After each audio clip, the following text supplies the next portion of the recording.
1 Timothy chapter 5. This is the second to last, I guess you'd call it, installment in our study of church discipline that we've been under for some time.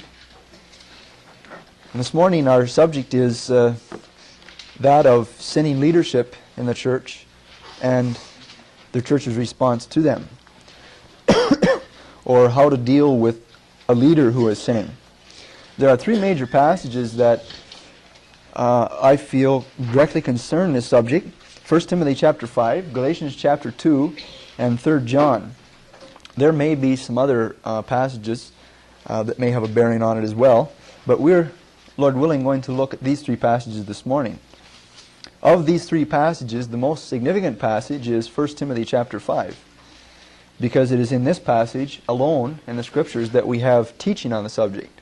The other two passages are examples. I'd like to preface my remarks this morning by just making an observation that I think it's a sign of our times that there is disorder and difficulty in any given realm of authority.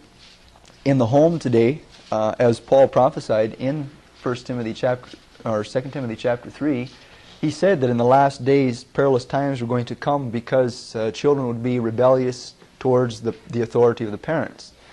Paul prophesied to a group of elders, it's recorded in Acts chapter 20, that in the last days that many leaders would arise within the churches, from amongst the leadership of the churches, which would cause problems and divisions amongst the local churches. And you can see the breakdown of authority not only in the political realm today and not only in the home, but I believe it's true also in the local church. And by no means are local churches free from the specter of their own leaders having problems and difficulties. And therefore this subject is very appropriate. It's also appropriate because here at Northland we've many times down through the years have had people that have made attacks against leadership here. It kind of goes in cycles, and the underlying assumption is that the leadership have sinned. And my comments this morning, I believe, are going to be provocative from any given angle. And I want to start by looking at 1 Timothy chapter 5. This is a very practical subject, and it's one that we must all be taught on, must be aware of our own personal responsibility. 1 Timothy chapter 5, I'd like to read the first two verses and then skip down to verse 17 in the chapter. 1 Timothy chapter 5, verses 1 and 2. Rebuke not an elder, but exhort him as a father, and the younger men as brothers, the elder women as mothers, the younger as sisters, with all purity. Now we're going to skip verses 3 to 16 because this is a segment in the chapter that deals with the church's responsibility to widows in the church regarding our responsibility to financially support different kinds of people. Then Paul comes back to the subject of older people in the church in verse 17. He says, "Let the elders that rule well be counted worthy of double honor, especially they who labor in the word and doctrine. For the Scripture saith, Thou shalt not muzzle the ox that treadeth out the grain, and the laborer is worthy of his reward. Against an elder receive not an accusation, but before 2 or 3 witnesses. Them that sin rebuke before all, that others also may fear. I charge thee before God and the Lord Jesus Christ, and the elect angels, that thou observe these things without preferring one before another, doing nothing by partiality. Lay hands suddenly on no man, neither be partaker of other men's sins. Keep thyself pure. Drink no longer water, but use a little wine for thy stomach's sake, and thine oft infirmities. Some men's sins are open beforehand, going before to judgment, and some men they follow after. In like manner also the good works of some are manifest beforehand, and they that are otherwise cannot be hidden." What do you do if, let's say, as a Christian teenager living at home, your parents forbid you to go to church? Or what do you do if your own parents become involved in something like immorality or really get sidetracked into worldliness. What is your responsibility to them? Picture for yourself how you would respond to that sort of situation. All right? Are you going to hammer them every chance you get? I have come in contact with young people that were very much antagonistic towards their own parents. They bellyached about them, they complained about them, they rebelled every chance they got. They were very, very provocative, very antagonistic and very hostile. And I think that there may be occasionally a place for that sort of thing, but it's by no means the sort of attitude that we should have towards our parents, because the Scriptures do plainly teach that we are to honor them and respect them. And applying the same principle to our relationship as Christians to church leaders who make mistakes, I think it's obvious, number one, that somebody is held responsible to deal with these people. There's no question. Right? But let it never be forgotten that a right attitude is to be held by all people involved. Right? There must be respect. And that is precisely how Paul begins this 5th chapter in 1 Timothy. He uses the word elder in this verse, and he also uses the same word in verse 2. And a number of people have made comments on these particular verses in the Scriptures, and they have pointed out that the whole matter at issue here in 1 Timothy chapter 5, particularly at the outset of the chapter, is a matter of attitude, a proper, respectful, or brotherly attitude that Timothy is to maintain before these different groups of people. You notice that Paul is not merely referring to elders. He's referring to elder men as fathers. He's referring to younger men as brothers. He's referring to elder women as mothers and younger women as sisters. And it's fairly certain that he is not here talking specifically about elders in their capacity as leaders of the church, but it does apply. Rebuke not an elder. In other words, do not strike at or punish or to reprove. This is the only place in the Bible this word is used here. Do not strike out against an older man in the church. And I think it would apply to any older person. Paul is upholding the principle that is found all the way through the Word of God, that younger people are to show a common courtesy of respect towards older people, regardless of their position in the church. And Paul uses the word presbus for elder here in the first verse, and in the first word in verse 2, it's the same word, only it's feminine, the elder women. It's presbus again. And he's saying, look, you're supposed to have a respectful attitude towards everybody in the church. Doesn't matter if they're an older person, whether or not they are a younger fellow in the church, or a younger lady, or the older women. I think it fits quite well with what Mike was saying this morning, that our attitude towards one another as Christians ought to be a sharing, a loving attitude, a long-suffering attitude, a caring attitude towards one another, and to be very, very, very hesitant at taking any other kind of an attitude towards any other Christian. It's just too easy, isn't it, to become hostile towards other people. And if you think about it, every time we become hostile and begin to kick the traces regarding what we consider a fault on somebody else's part, we are assuming a place of a judge. And that's always a dangerous position to take, because judgment must be done righteously, and it must be in the proper method. And if we go about it the wrong way, we are going to nullify our right to be judges that we might otherwise have had if we had gone about it the proper way. Now I want to just move over now to verse 17 in the chapter, and I want to stress, first of all, the background for 1 Timothy chapter 5. I think all of us here this morning, at least I hope everybody here this morning knows that 1 Timothy was a letter. It was kind of like a leadership correspondence course for Timothy from an apostle. the comments in this letter are primarily directed to a church leader. The things that Timothy was to pass on to the Christians in general can be inferred from the what you call third-person commands. Now, let me just point this out for a moment, because this is fundamental to our interpretation of this passage this morning. A second-person command is second-person singular. That means you get dressed, right? That means it's a direct responsibility to the person that I am addressing, right? Okay? So that's your job. And that is basically what we have all the way through 1 Timothy. We have specific instructions that are Timothy's responsibility and no one else's. For instance, you read in verse 19, against an elder, do not receive an accusation. That's a second-person imperative. That's Timothy's responsibility. Okay? And then you'll notice in verse 22, do not lay hands suddenly. That's a second-person imperative. That's Timothy's responsibility. All right?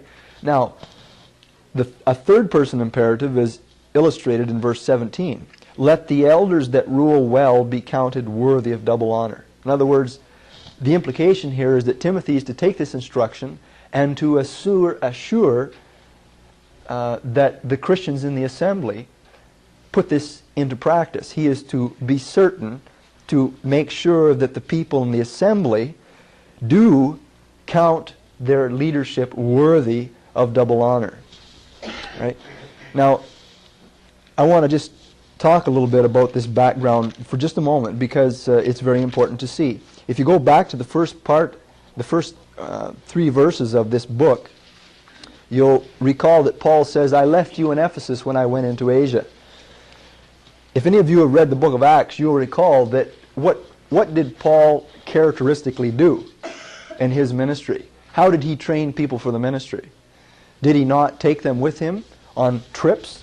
Right? He took a young fellow with him. Sometimes he had several traveling with him at the same time. And he would give them his example. They would be there when he preached, and so forth. And basically, Timothy is a colleague in the leadership here at Ephesus. Church tradition teaches that Timothy was the elder or bishop at Ephesus.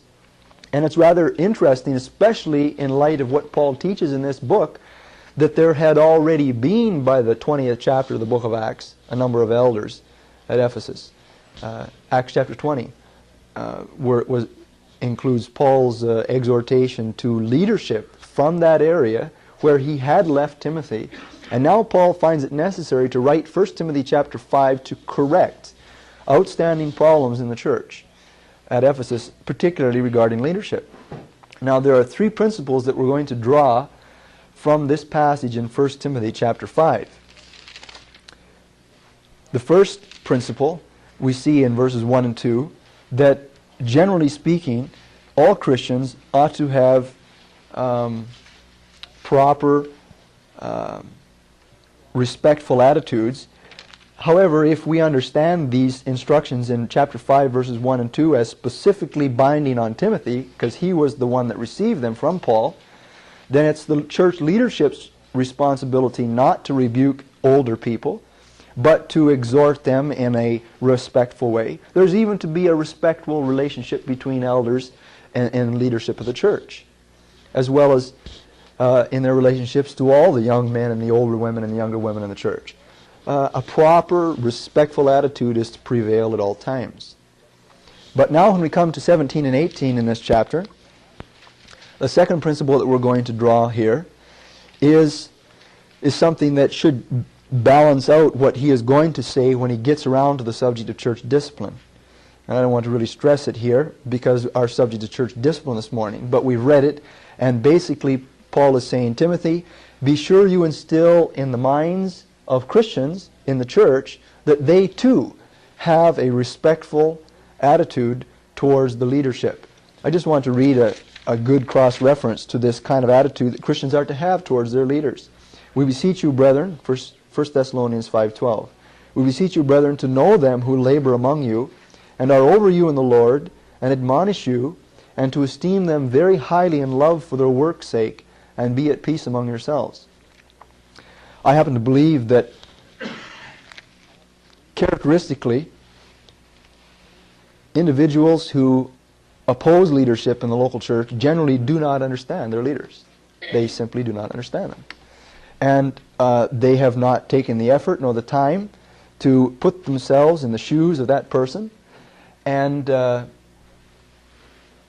consequently, peace does not ensue. And there isn't the proper attitude of respect. And Paul says, Timothy, be sure you see to it that people count worthy of double honor their leadership, particularly those who teach and preach. And he even goes on and indicates that they have a right, church leaders have a right for church support. Let's leave that. We were just talking here in these verses about the general attitudes of the church leaders amongst themselves and to fellow believers. We're talking about the general prevailing attitude of respect for believers in general, for their leadership. And now we get to the subject of discipline in verses 19 to the end of the chapter. And it's significant that there is a change in verse 19 to the second person singular imperative. Basically, what do we see here? Paul is saying in verse 19, Timothy, you're a church leader, and it is up to you not to welcome, not to have a ready ear for accusations against an elder.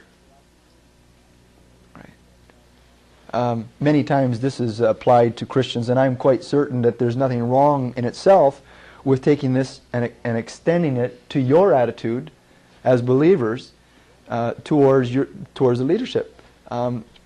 It's only natural that if we have a respectful attitude that we're going to put this into practice and not be willing to listen just to anything that people have to say, particularly people that are acting insubordinately or have an axe to grind or going about it the wrong way, that we as Christians ought to close our ears.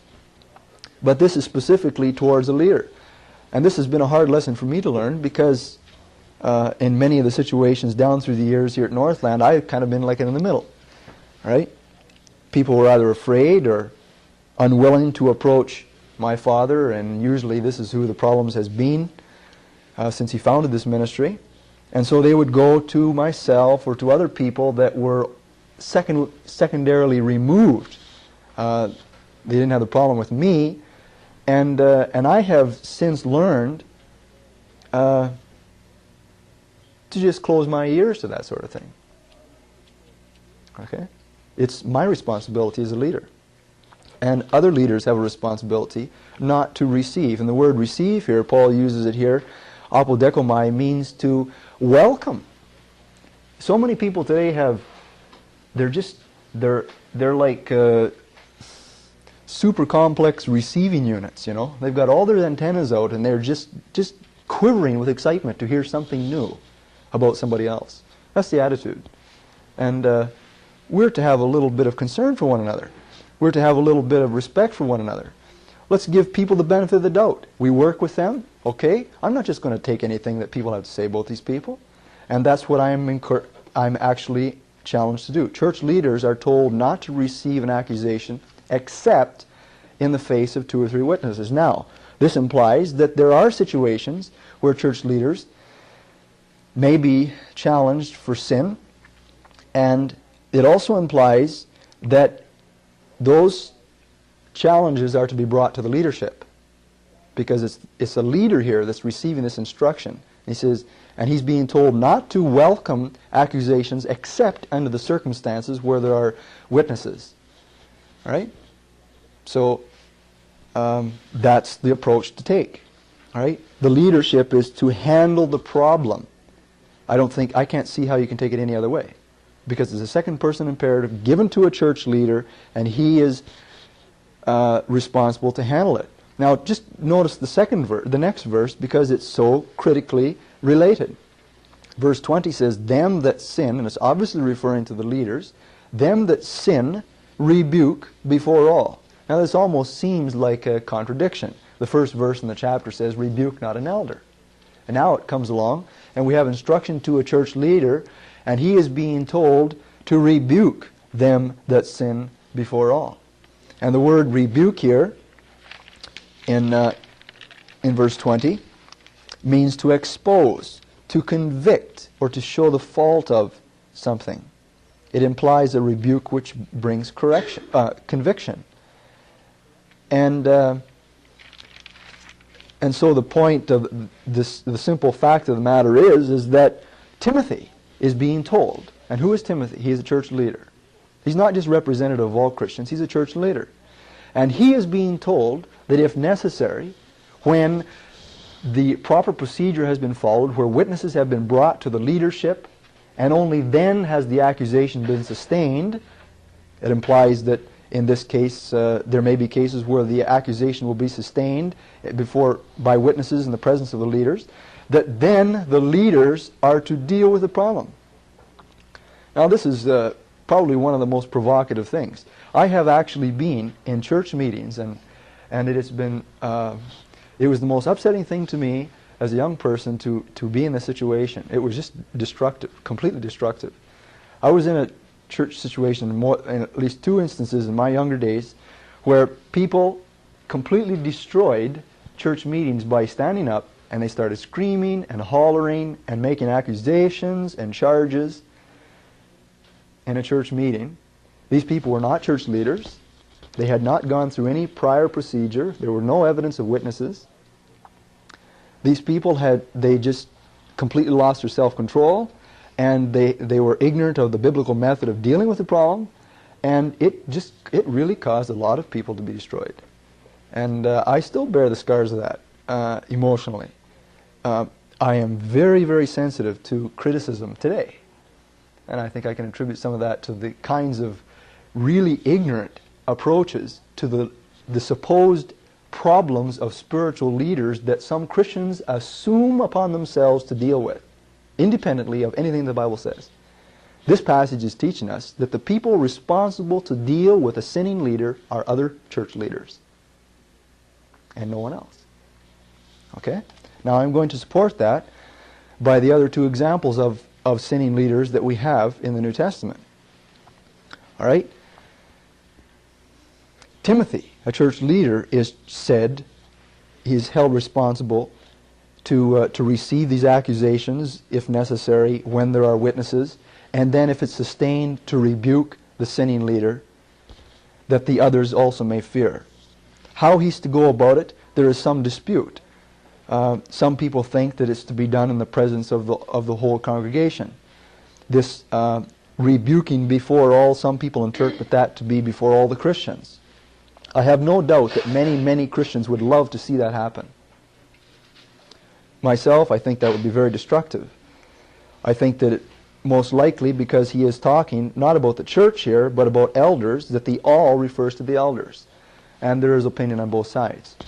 Nevertheless, it does not, that issue does not change the simple, very crucial principle that we've observed here, that it is the church leadership that are held responsible to deal with the problem. And let's just understand that, okay? You do not have the right to bring accusations or to pass a judgment or to rebuke a church leader. You just don't have the right.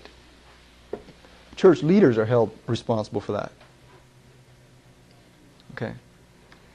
Now, as Paul continues in verses 21 to 25, he says, Timothy, I think that everything else that he says in this passage in verses 21 to 25 more or less infer the proper manner in which it is to be done. That is, church discipline by elders of sinning elders. He indicates in verse 21 that it's not to be done with preference, all right, or partiality. In other words, hold the standard true and apply it just as equally to elders as you do to anyone else in the church. Don't shift the standard and let somebody go through with something if they're really wrong. Deal with it. All right? The preventative maintenance, the prevention of this sort of problem in the church is indicated in verse 22. Lay hands suddenly on no man, and neither be partaker of other men's sins. It's only natural, isn't it, that if people are working together, that they are co-workers, right? So I'm working together with other men in this assembly as the leaders. Now, this is teaching here that if one of these other fellows makes a mistake, and I don't deal with it, that I'm held responsible, that I am being a partaker of this man's sin. Right? So weight of responsibility is shared equally among the leadership. That's got to be recognized as well. And that should put a proper attitude towards sin in perspective of every church leader, that we should be willing to deal with it. Right? The implication in verse 22, keep thyself pure, means that if I fail to actually do this, that I am becoming impure. Right? Paul indicates that sin takes two different characteristics in verses 24 and 25. Some sins are obvious. They go beforehand, all right, before a person. In verse 24, some men's sins are open beforehand, going before to judgment. And on the contrary case, some men they follow after, which implies that in some cases the sin has been hidden, or there is an attempt to hide the sin, and it becomes evident. So these are the basic principles on the teaching of discipline of church leaders that we find in the New Testament. All right, church discipline is to be exercised by fellow leaders in the local church. I don't know if I've made this plain enough. Timothy was the leader of the church at Ephesus. Paul writes this letter to Timothy in this town, and he says, Timothy, I know there's already elders there, based on Acts 20. I've been instructing you in this book, and you can read it in verse 15 of chapter 3, to put in order things that are improperly being done in your church. You are held responsible to fix it, correct it, right? And the responsibility for dealing with the errors of leadership is binding on fellow leaders with whom they work, on no one else, right? This implies, however, that in the case of a legitimate problem, just like Matthew chapter 18 teaches, that if there is a fault for which there are witnesses, which in this situation it can be sustained and proven that it is wrong, that the leaders are to receive that, to receive those witnesses, and to deal with it. Let me just draw some reverse inferences from this passage before we look at the two examples in Galatians chapter 2 and 3 John 9. If elders in a local church do not discipline a fellow leader against whom accusations are being made, one of two things is happening. Okay? I have to admit this. Right? Number one, either those leaders are being prejudicial and partial, and they are fellowshipping in the sin. I recognize that. All right? Secondly, if they are unwilling to discipline a leader against whom accusations are being made, they are not satisfied that the accusations and the witnesses are valid. And in this respect, I think it's important to make a few comments. A person's weakness must be distinguished from outright sin. The word sin here in 1 Timothy chapter 5 is hamartia. It means a missing of the mark. And there's a whole lot of things that I know have been said about my father in particular that have nothing to do with sin at all. It arises from dissatisfaction from in the minds of people who do not feel that he has attained an impossible standard in their eyes. There's a double standard in churches today, that these preachers have got to be perfect, that they've got to have infinite patience, and that they've got it, that they can have no weaknesses whatsoever. And it's almost like the attitude of the Pharisees, Jesus said, that in attacking some of these minor faults, or what Jesus said were minor faults, they strain at a gnat and overlook the beam in their own eye. If there is really a sin, then it should be obvious. It should be a clear, evident thing. And the very fact that leadership in this church has not taken a position recently, as in the past, of disciplining our leaders against whom accusations are being made is because of this very thing, that we are not satisfied that it is a matter of sin. Nor are we satisfied that the witnesses have gone about the procedure correctly. And if you really want to deal with something, then you've got to go about it correctly, or you void your right to deal with the issue. The teaching on the subject of discipline by leaders of sinning leaders, as taught in 1 Timothy chapter 5, clearly is indicating a problem in a local church.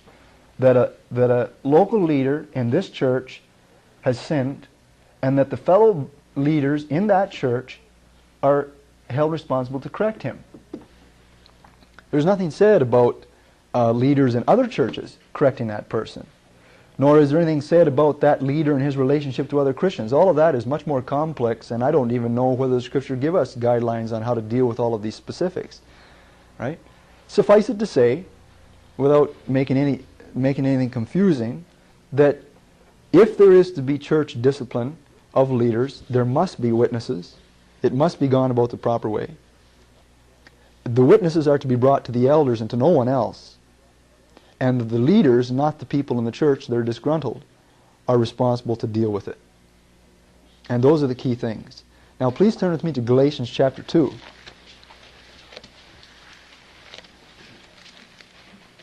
We have probably the best example in chapter 2, verses 11 to 14.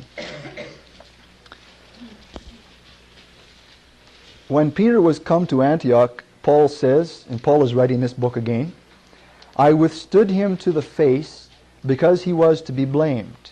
For before certain men came from James, he did eat with the Gentiles, but when they were come, he withdrew and separated himself, fearing them who were of the circumcision. And the other Jews disseminated in like manner with him, insomuch that Barnabas also was carried away with their hypocrisy. But when I saw that they walked not uprightly according to the truth of the gospel, I said unto Peter before them all, If thou, being a Jew, livest after the manner of the Gentiles, and not as do the Jews, why compellest thou the Gentiles to live as do the Jews? Now perhaps the remaining verses in this chapter have a bearing on this subject, but I want to just allude to Galatians chapter 2 as being a supportive passage to the teaching on discipline of sinning leadership in the church that we've seen in 1 Timothy chapter 5. Who is doing the disciplining here in Galatians chapter 2? I think everyone can see that it's Paul, right? Paul says, I withstood Peter to the face. Okay. Now where is this taking place? He says in verse 11 that it's taking place in Antioch. All right? If you read, as we have, on into verse 12 from verse 11, what is the situation? What are the circumstances that led to this particular case of one leader, in this case an apostle, disciplining publicly in the face of other Christians another apostle? What led to this situation? Under what circumstances? It's so important that we see this. I don't have a map here before us, okay, but if any of you know a little bit about the geography of Palestine, we have Jerusalem down to the south of Palestine. This represents the Mediterranean Sea. And about, I think it's 200 miles to the north, no, 300 miles north of Jerusalem, we have Antioch. Antioch and Jerusalem were two of the major early centers of Christianity. Christianity had started in Jerusalem. Peter was one of the apostles that were in leadership in the church of Jerusalem. But here we find Peter in Antioch. What was Antioch to Peter? If you study the book of Acts, you'll discover that Antioch was not Peter's home church. He had never visited the place outside, as far as we know, of this particular instance that Paul refers to. In contrast, Antioch is the home church of Paul. Right? Paul wasn't saved in Antioch. He was saved down here in Damascus. He had left Damascus and gone into the Arabian desert for 3 years immediately after his conversion. But the first time we see Paul living and dwelling and working in a local church, it is in Antioch. This is not an insignificant fact.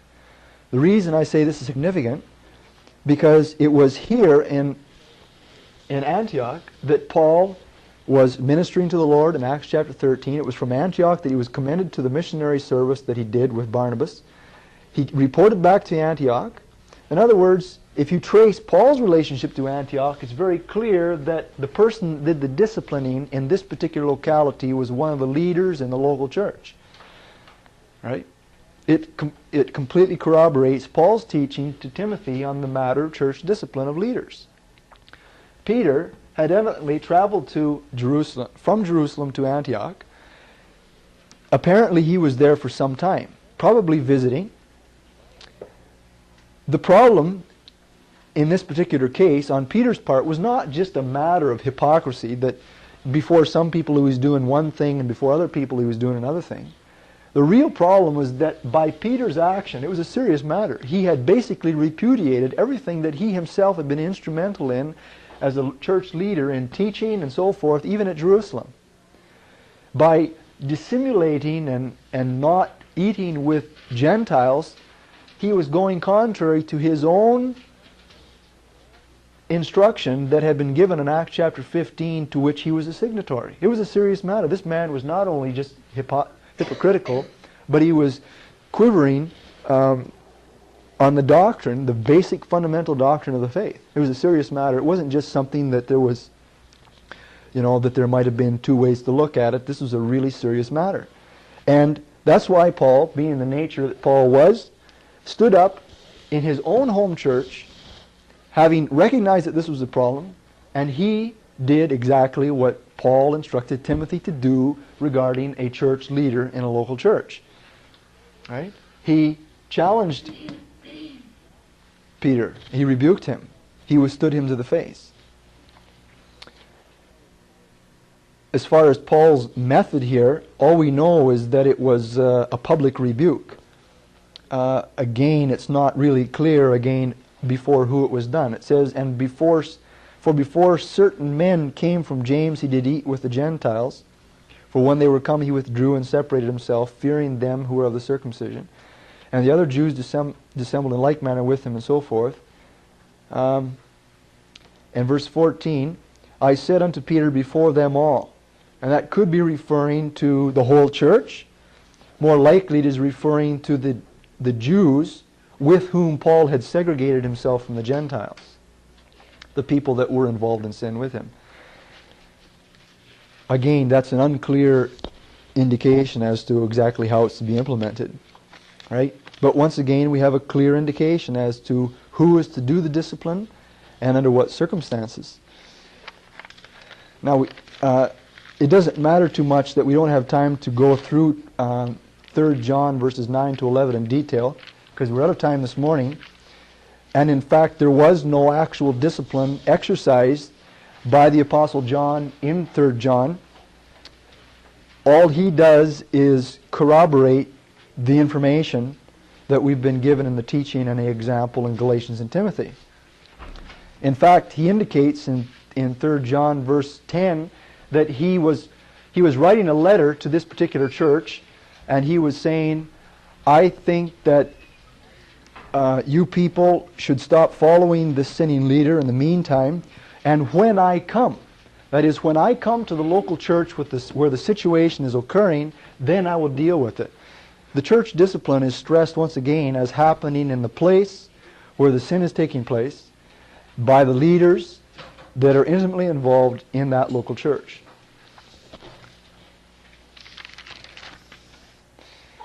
Now, I don't like talking about these things. I know my own position regarding our local situation. I know that there are all kinds of disgruntled people living in Goulet River and Sault Ste. Marie regarding us as leaders. I think it's very, very sad that people that I know personally that have left this ministry, that are continuing to criticize the leadership, number one, do not know us really well. Okay, and I can say that unequivocally. They do not know us. The things they're saying prove that they do not know us. Right? Secondly, they have destroyed their own validity in making accusations against us by the way they have gone about their criticisms and their dividing of church people and their improper dividing of believers. And